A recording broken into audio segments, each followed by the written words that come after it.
ज्ञान ग्रहण करके घर कर गई थी। यह बात एक दिन लोमस ऋषि कथा कर रहे थे, वहाँ जाकर मैं कथा सुनूं था और लोमस ऋषि जी सरगुण के ऊपर कथा कर रहे थे, सरगुण भगवान के ऊपर।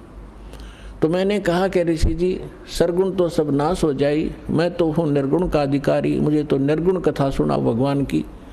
लोमस ऋषि ने बहुत से प्रमाण दिए कि बेटा सरगुण बिना निर्गुण क्या गावे। अगर भगवान को आपने सरगुण में नहीं देखा तो निर्गुण का क्या लाभ उसका। अब जैसे वृक्ष बीज के माही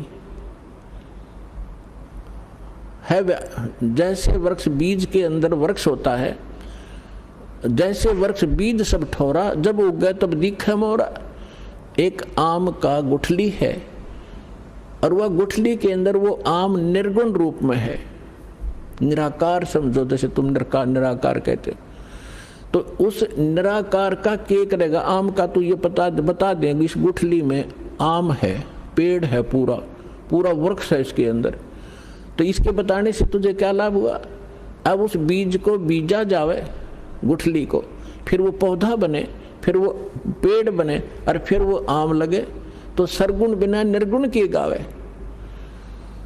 तो भगवान का लाभ जो है सरगुण से ही होगा, निर्गुण के गीत गान तो नहीं होगा।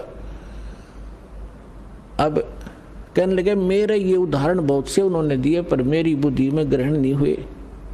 मैं उनके साथ ऊट पटांग अभद्र तरीके से प्रश्नोत्तरी करता रहा, यानी मजाक तौर पे।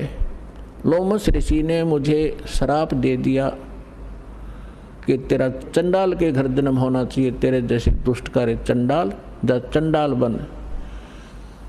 अब मुझे इतना एहसास हुआ कि मेरे से गलती हुई, मैंने क्रोध नहीं माना और मैं जो भी उन्होंने मुझे फटकारा डांटा, मैं ऐसे मायूस होकर देखता रहा। फिर मैंने हाथ जोड़कर चरण पकड़ के प्रार्थना की, हे ऋषि जी, इस दास को जन्म तो कहीं दे देना पर एक आशीर्वाद दे दो, मुझसे गलती तो बन ही गई कि मेरी इस भक्ति की भूल ना पड़े। तब उस ऋषि ने वो आशीर्वाद दे दिया, ठीक है बेटा, जन्म तो तेरा चंडाल काग के घर होगा लेकिन भक्ति बनी, याद बनी रहेगी भगवान की।